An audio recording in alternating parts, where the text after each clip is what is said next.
Hello, everyone out there in YouTube land. Welcome back to Diego Knows. I, of course, am Diego. And today we're going to talk about Officer and Gentleman. That's right, Officer and Gentleman.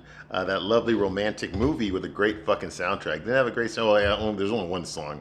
That was really okay. Two songs are really good in that movie, and that's it. All right. Yeah. Officer and Gentleman. Wasn't it great? Wasn't that a great movie? I know a lot of you women love that fucking movie. And honestly, when I first saw this movie, I heard a lot about it from women, even though it should be a guy movie.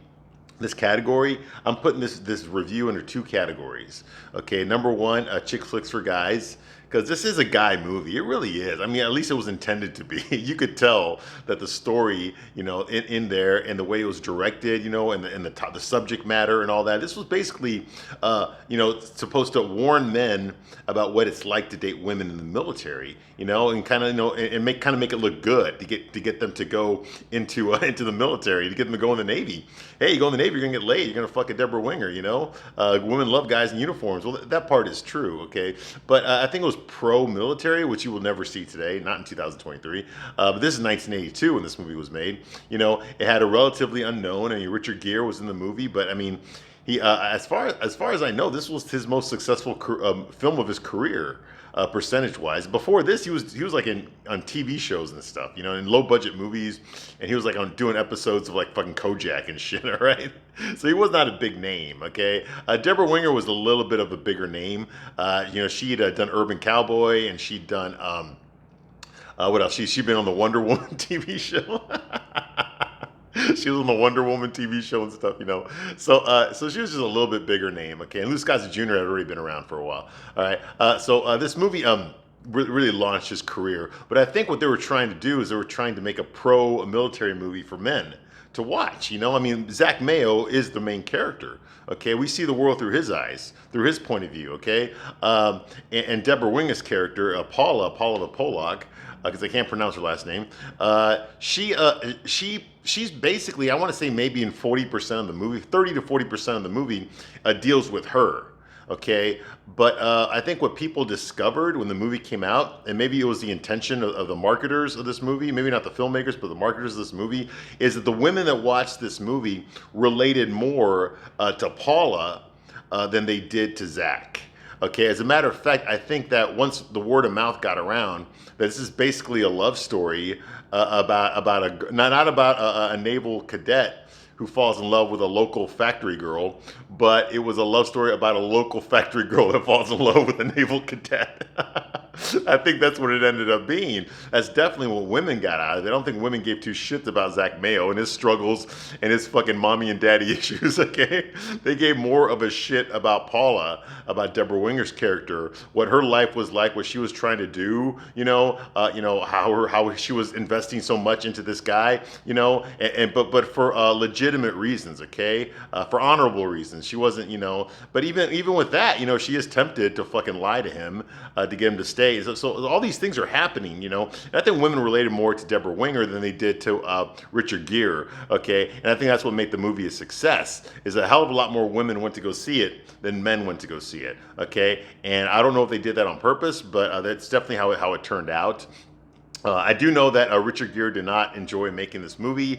He didn't really care about the source material. He did not care about the story. This was a paycheck. This was a major motion picture. Instead of doing another fucking cop show episode, he got to do a major motion picture. Okay, so for him, it was a fucking paycheck. He did not get along with Deborah Winger when they were filming it. He was happy to fucking get done with it, and he never really looked fondly on this movie again. I mean, he talked about it in a few interviews and stuff, but this isn't the kind of thing that he wanted people to remember him for. He wanted to be remembered for other shit like Primal Fear, and the other stuff that he did. Okay. Remember that rom-com he did? Well, remember that romance movie he did with J-Lo? About dancing?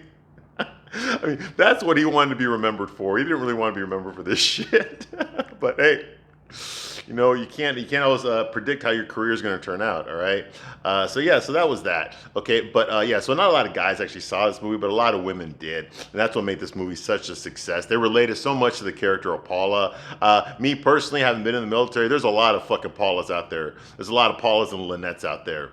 Okay. Just waiting for us to show up on our base so they can fucking seduce us, get us to marry them, take care of their kid. Although now in 2023, I'm pretty sure it's more, they've already got the kids. The kids are already part of the deal. They're already there when you marry them. Okay, you got to raise someone else's fucking kids. Yeah, how you like them apples? You know, yeah. That's the kind of thing that's going on today. But back then, it was still kind of frowned upon to be a single mom. You know.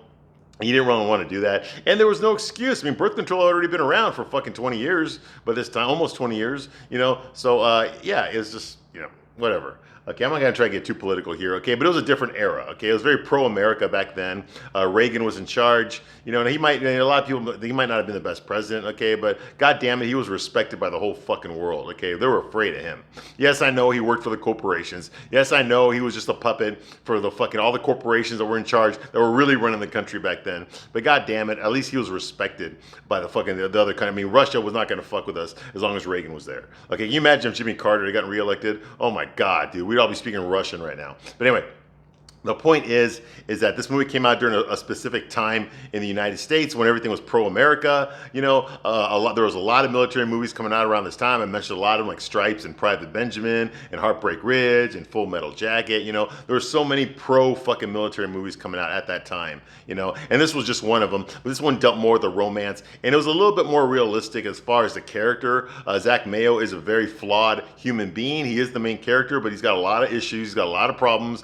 And Paula also is a flawed character, and I thought that was pretty cool. And today, you know, in movies today, you won't see that. You won't really see the woman have any faults. It's always the guy that has faults, and the woman has to save him from himself, basically. That's what you see on TV shows today and movies. Not so much back then, okay? Paula is just as much of a fuck up as Zach is, okay? They're two peas in a pod, okay? They're not both ideal mates.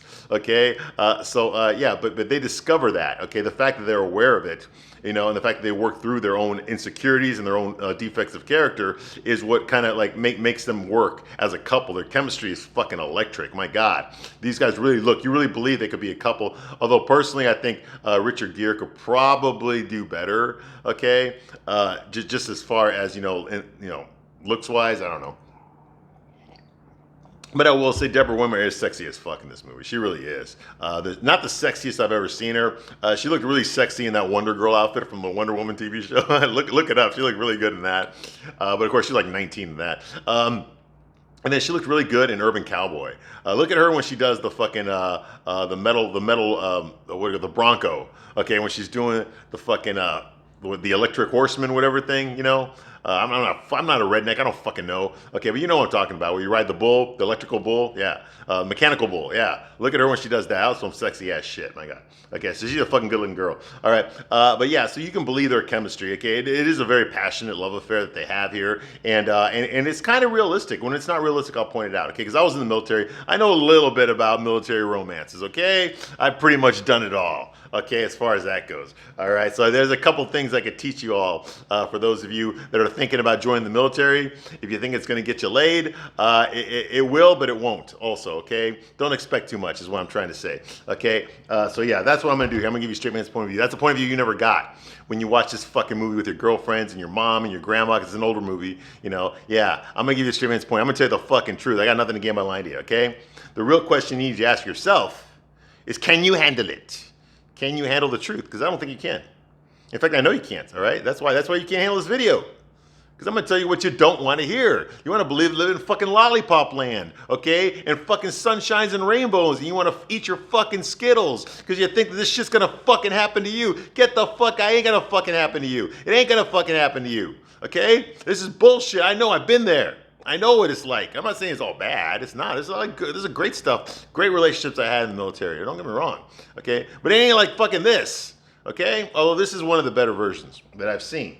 Okay? That's what I do. I review your fucking chick flicks and I give you a fucking straight man's point of view. Okay? For a change. For how you like them apples. Exactly. All right. Now, and I got some experience in this department here, in this area. All right. Now, moving right along. Where do we leave off last? Okay, we left off last time. There was some sort of a military dance that they had. Yeah, what kind of fucking boot camp is this, dude? Do you think I had a fucking dance when I was in fucking going through fucking my boot camp? Fuck no. This is Officer Candidate School, so I guess their boot camp is like fucking living in a fucking Holiday Inn, okay? It's like living in a fucking resort. That's their boot camp. They get to go fucking tanning, they get to go boating. They get to fucking motel rooms and get fucked up and go to bars. Yeah, that's their fucking boot camp. Yeah, it wasn't my boot camp. But apparently that's what happens when you're an officer, going to officer candidate school. So anyway, so that's what they're doing. Okay. They're over there. They're out there at a bar, whatever. Okay. No, they're not at the bar. Sorry, they're at the dance. We're listening to fucking "Tie the Yellow Ribbon Around the Old Oak Tree." No, I'm not going to sing it again. Okay, but yeah, that song is prevalent, and it's one of the two best songs in this movie. The other one being "Love Lifts Us Up Where We Belong." Okay, but anyway, so they're there on the beach. Okay, and meanwhile, inside the car is Sid. Okay, that's Mayo's best friend, Zach's best friend, who's another candidate like him, and Lynette, which is Paula's best friend. She's another fucking Laverne and Shirley factory worker that's all fucking dressed all hot now because she wants to land a fucking naval aviator. Okay, so they're fucking in the car. Meanwhile, Zach and Paula, they're outside, okay, standing on the sand. They decide to walk down the beach and fuck over there, okay? Now, the next scene that we see here is a martial arts class, okay? Okay, it's a class of self-defense, okay, and we see Gunny Foley. Okay, now Gunny Foley's played by Louis Gossett Jr. He did win an Academy Award, a very well-deserved Academy Award in this movie. I've known plenty of drill instructors myself, okay, and this guy fucking nailed it, okay. I will say this, and you might disagree with me, but I'm gonna tell you right now, compared to the real drill instructors, Gunny Foley's a fucking pussy, okay. He's a fucking pussy compared to the real drill instructors. I would put Gunny Foley up against fucking Staff Sergeant Rockamore in a fucking heartbeat. And fucking Gunny Foley would be shitting himself, okay? I'll tell you that right now, all right? But anyway, but at least it's a little bit more believable, okay? Gunny Foley, okay? We don't call him Gunnery Sergeant, we call him Gunny. When you're in the Marine Corps, you call him Gunny. You don't call him Gunnery Sergeant, although you're supposed to call him Gunnery Sergeant. We all call him Gunny, okay? Like a fucking sergeant, like a, what do you call it? A Master Sergeant. We don't call him Master Sergeant, we call him Top, okay? That kind of thing, you know? Anyway. So that's going on, okay, and he's not dressed in his alpha uniform. Now he's in his drill instructor uniform. He's dressed in his fucking karate gi, okay. So he's basically going to explain to them that he's going to teach. He is the martial arts instructor here on the base, okay. He teaches the self-defense class, okay. He's the official martial arts instructor, okay? And he says he needs a volunteer to come up to the podium so he can show off his skills, all right? And he picks the most pussy guy in the whole fucking class, and that would be Daniels. Now, Daniels is that ginger that we met earlier. He's played by David Caruso, okay? He's also one of Zach Mayo's roommates. They share the same room. It's Daniels, Perryman, who's this big, tall black guy, and Sid, okay, who's Zach's best friend. The four of them are in their own room. They have their own room together, okay? So Daniels gets picked, okay? He's this fucking, like I said, he's this ginger. He's a big fucking pussy. He's a big fucking coward. Okay, and unfortunately, that is true. A lot of people think that when you join the military, when you go to boot camp, that it's going to make you tough. That's bull fucking shit. That's a fucking misnomer. It is not true at all. Okay, the boot camp does not make someone who's weak into a badass. That does not fucking happen. What it does, it pulls out what's already there. It exposes you for what you really are. Once you take away your identity, your hair, your name, all that kind of fake shit goes away. It exposes you to who you really are under stress. That's who you really are. Okay, the person under stress. So if you're already a coward in real life, out in the real world, okay, all that's going to you're going to stripped away to what you really are. But you were faking being brave, you're going to be exposed for what you really are. Okay, if you were really brave on the inside, but you didn't use light much, okay, once you're put up against the wall, your bravery is going to come out. It's going to have to. Okay, that's what really happens to you. Okay, in boot camp. Okay, well, this guy Daniels, obviously he's a fucking pussy. Okay, he's scared, and Gunny Foley has instincts. He understands this. He can tell what kind of people his candidates are just by how they behave and stuff. So he's really good at determining their character, okay? And he knows that this Daniels guy is a fucking pussy. He already knows this, so he's going to call him out. He's going to do something about it because Daniels ain't going to do nothing about it. So he calls up David Caruso. Now, you probably know him. He was on NYPD Boo back on the fucking 90s. He's on CSI Miami now. I don't know if that show got canceled. I don't fucking watch it. But you know who the fuck he is. Anyway, he goes up there. He gets volunteered by Gunny Foley to come up here, okay, and be his fucking experiment. He brings him up on stage and he says, "How you doing, pussy?" Okay, just like that, he's going to call him out. Okay, hey, I love Gunny Foley, all right? At least he's not fucking being politically correct, okay? There was no political correctness in 1982, okay? They told you exactly what they saw. That's what they fucking told you. You're a fucking pussy. I'm going to call you a fucking pussy in front of the whole fucking class. And I don't give a shit if there's a fucking female student down there as well, okay? I don't give a shit if I offend her by saying that. You're a fucking pussy. Now, Daniel seems to have this in his mind that it's against the law for the instructors to touch him or something. So he's kind of like hoping the instructor won't put his hands on him. Okay. And anyway, Gunny Foley asks him, "How bad do you want to survive, Daniels?" How bad do you want to survive? You go, this candidate does not understand the drill instructor's question. You know, he's just being a fucking pussy. You know, he's like, so what he does, he grabs Daniels and he fucking flips him over and gets on top of him and straddles him, and then he starts choking him. He starts choking Daniel, you know, and then Gunny Foley's talking to him this whole time. He's like, "Get up, Daniels, get up, fight back," you know. He's like, he's like, okay, are you? What's your problem, Daniels? Are you depending on my love of humanity? You know, to keep you alive, to keep me from killing you? You know, break free. Come on, break free. You know, he was like, I can't breathe. You know, he's a fucking pussy. He's a fucking coward. He can't even fucking defend himself. He can't even try to defend himself. That's how much of a fucking pussy he is. Yeah, he's a fucking pussy. I'm gonna call him out. Okay. He's a fucking pussy. Unfortunately, yeah, a lot of those guys got exposed in first phase boot camp when I was there, okay? A lot of these guys that acted all tough and shit, they weren't a goddamn fucking thing, okay? They were fucking cowards, okay? Too afraid to fucking to stand up for themselves. Can't handle fucking stress. I saw a lot of that in the boot camp, a lot of it, unfortunately, okay? So that's very realistic that, you know, he would call out a pussy and the pussy wouldn't fucking fight. It's true, man. Well, you know what they say? You keep playing the pussy, you're gonna get fucked. Anyway, moving right along. So that's happening here, and finally he lets his arm off of fucking Daniels' neck and tells him to get up and get off the fucking stage. You know. And while all this is going on, Zach is having some fucking PTSD. Now, earlier in the movie, you remember that Zach got bullied. He got his ass kicked by a bunch of fucking Filipino kids that were pretending to be his friends. They rolled him. Okay, they got him into a fucking alley, and then they beat the shit out of him and stole his money. Okay, that happened to him when he was like 11, 12 years old or something like that. You know, in the Philippines, living there with his dad, who was never around. He was always on a ship, you know, fucking whores and shit. He lived upstairs from a fucking whorehouse in the Philippines. And so he's kind of having memories of this, of being bullied and getting his ass kicked all the fucking time. That's kind of what got him into martial arts. Well, that's what got me into martial arts. I got tired of being fucking the only Mexican in an all-white fucking school and getting fucking called wetback and beaner every fucking day. And why don't you wipe your back off with this? Go back to Mexico and shit. I heard that shit every fucking day from 3rd, 4th, and 5th grade, man. No wonder I fucking had to learn how to fight. I was getting my ass kicked all the fucking time. Okay, so he can relate to that, and he doesn't like looking at someone else getting their ass kicked. Okay, he doesn't really like it. Okay, because it brings back too many memories of his own fucking childhood. Okay, and I can relate to that too. You know. So anyway, so he's a pussy. Daniels, he surrenders easily, gets up. Okay, and Foley gets up and he explains himself to the class. He says, "You think I'm being too hard on him, don't you? You think I'm being too hard on Daniels here?" He goes, well, wait till you get shot down behind enemy lines. And the only thing between you and a fucking POW camp is what I teach you in this class. You know, and I remember my own, you know, military combat training classes that I took. And yeah, it kind of went this way too. You know, the first thing they do is they pick a student and they make an example out of him. I remember the guy they picked, I remember they put him in an arm hold and the guy flipped around to get out of it. And then the fucking drill instructor just got on top of him and fucking and choked him out. Almost choked him out, you know. So this is realistic, okay. Now, my first reaction too when I saw that in my military combat training class, what the fuck, dude? This guy's just a recruit. You're clearly in your fucking late 20s, and this guy's like fucking 18 years old. What the fuck, man? You know. But then he explained himself to me. Hey, this is the only thing keeping you between, you know, fucking POW camp, okay, is the shit that I'm gonna fucking teach you in this class. You know, and it's fucking true. You got to learn how to fight. You got to know how to fucking fight. You know, and not just in the military, but in life, okay? If you don't not know how to defend, who the fuck's gonna protect you if you don't know how to fucking defend yourself? Okay, not all of us can fucking hire security guards to watch our back 24/7, okay? We gotta watch our own backs. We gotta make smart decisions, okay? And what he's telling you is fucking true. That's why the military is not like the fucking civilian life at all. If he gets shot down behind enemy lines, what do you think they're gonna fucking do to him there?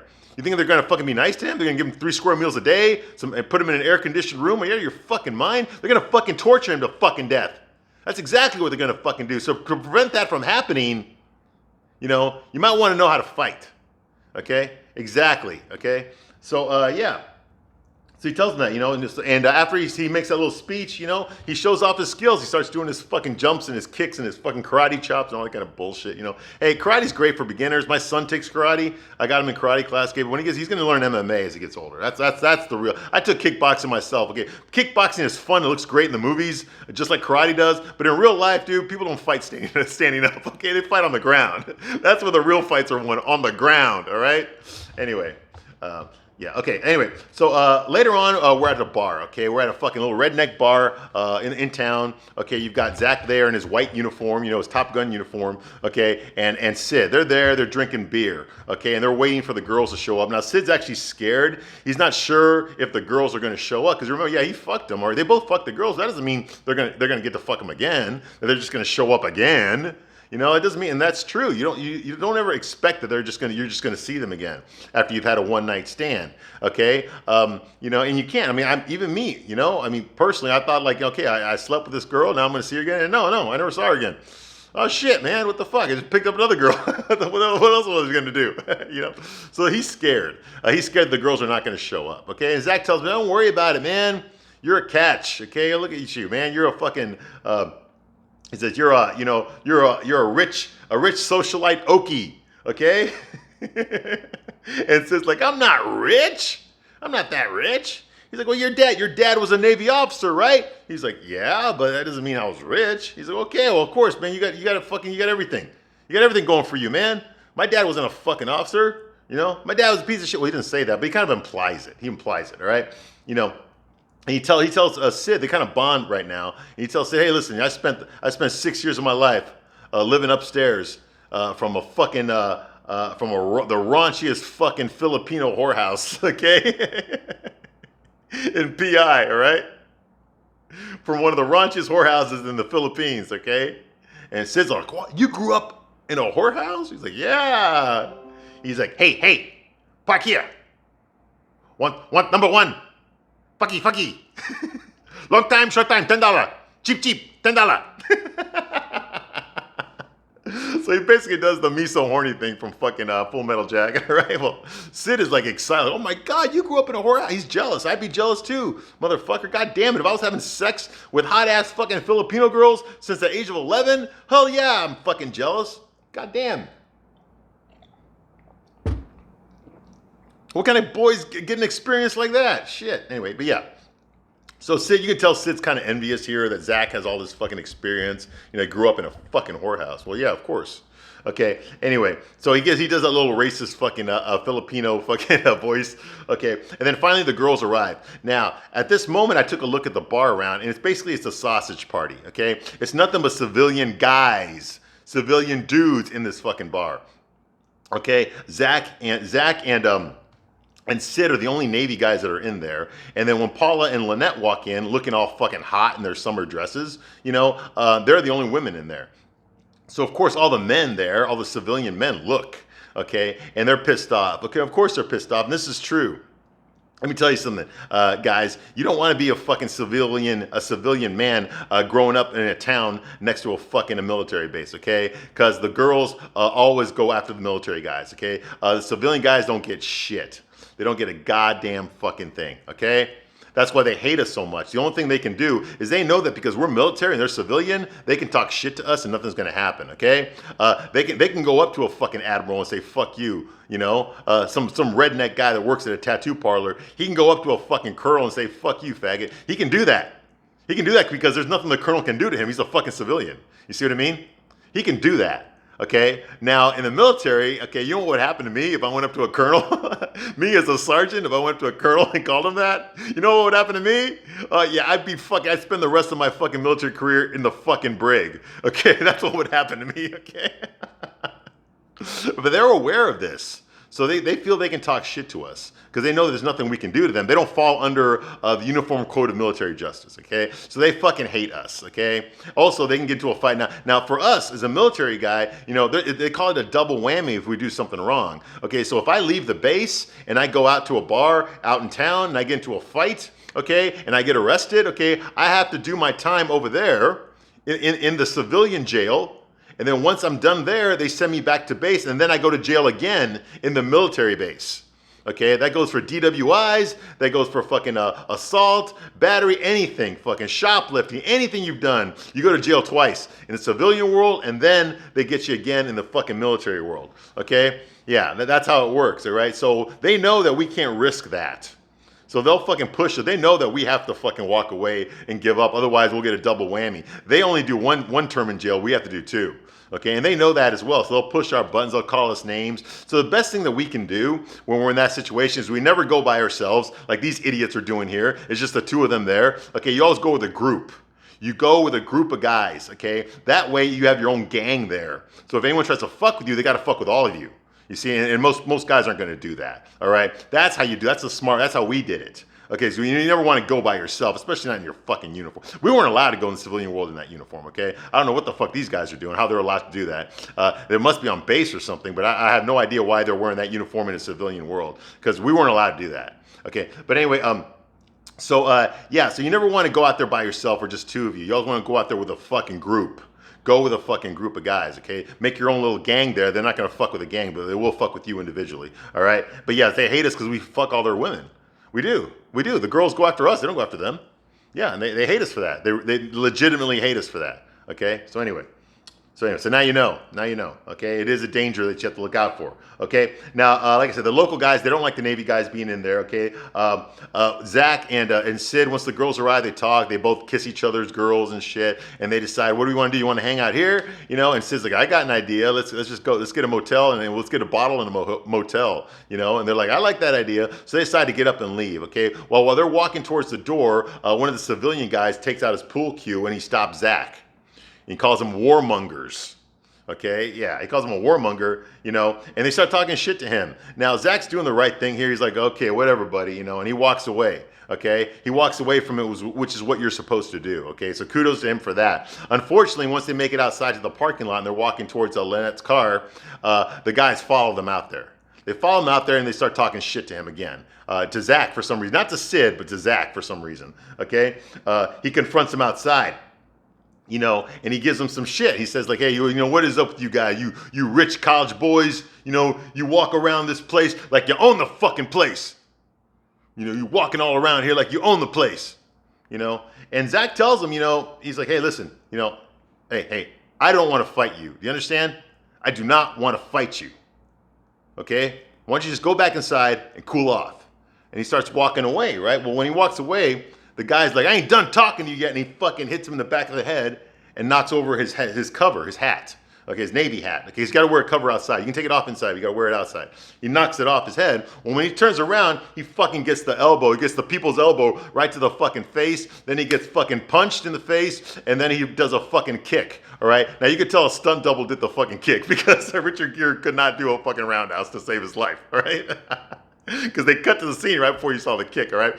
So anyway, so he basically beats the shit out of this guy real quick, gets on top and does the whole, you know, the thing, you know, which is stupid. I never did that. I got into, you know, if I ever got into a fight in the parking lot, and I have, okay, I wouldn't do fucking kicks and shit. That's for the movies, okay? I would choke the guy out. I'd get him on the ground, choke him out, okay? I might hit him to get him down, but then I'm going to go down there and choke him out. I'm not going to stand on top of him going, you know, I ain't gonna do that shit, all right?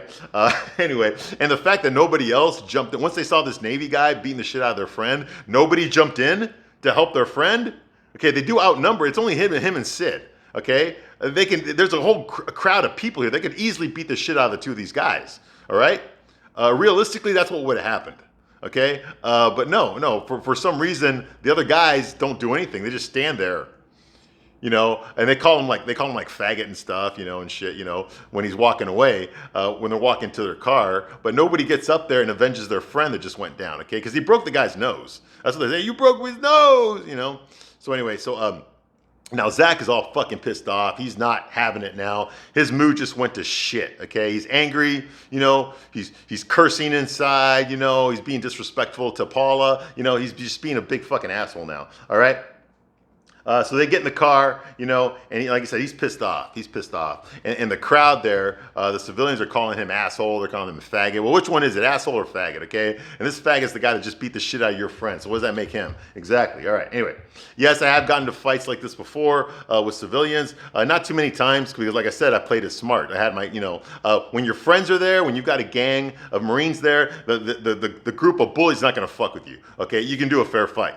You can just, you and me, motherfucker, you and me. His friends aren't going to get involved because then my friends are going to get involved and you don't want to fight my friends, all right? So it's just going to be you and me, That's how you do it, okay? That's how you fucking do it, all right? I think I got into one in a nightclub once. I don't remember what it was about because I was a little bit fucked up. But I do remember this guy got in my fucking face, and he was a civilian, okay? And he never got in my face again. And we'll end it with that. All right, anyway, so they go back to the motel. I guess they rented. Okay, Zach is very angry at himself for the fighting that he did, for the display of violence that he put in front of the girls. He won't tell Paula what's bothering him. He's not. She just wants him to open up. She's basically telling him, just talk to me. He doesn't want to fucking talk to her, okay? He's being fucking very stoic. He's being very, very reserved, okay? He's being very masculine. Okay, yes, he is acting that way. He's like, and he basically tells her, look, you want to just fuck? All right, come on, we're here to fuck, right? Get over here, let's fuck, come on, take off your clothes, man, I'll give you a good fuck, come on, right now, hurry up, get on the bed, take off your fucking clothes. She's like, I don't want to fuck you now, if you were the last guy on earth. He's like, then get the fuck out of here. I don't need this shit.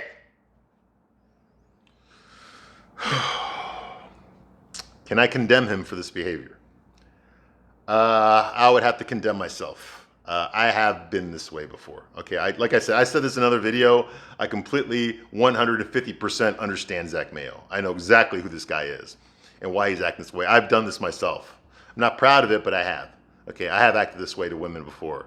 Okay, why is he doing this though, right? That's what you really want to know, is why is he doing this? Well, there's a lot of reasons. There's a lot of reasons he's acting this way, and I will give you that analysis in the next video. In the next video, we will discuss this scene here, and we will talk about why Zach is the way that he is. Okay, it might surprise you. Okay, especially for you ladies that ever wonder why do guys act this way. What are they really thinking? What are they thinking about me? That's what you really want to know. Okay, when they act this way. Yeah, we'll talk about that in the next video. Okay, so I thank you very much for watching this long, and I will see you soon on the next one. Bye.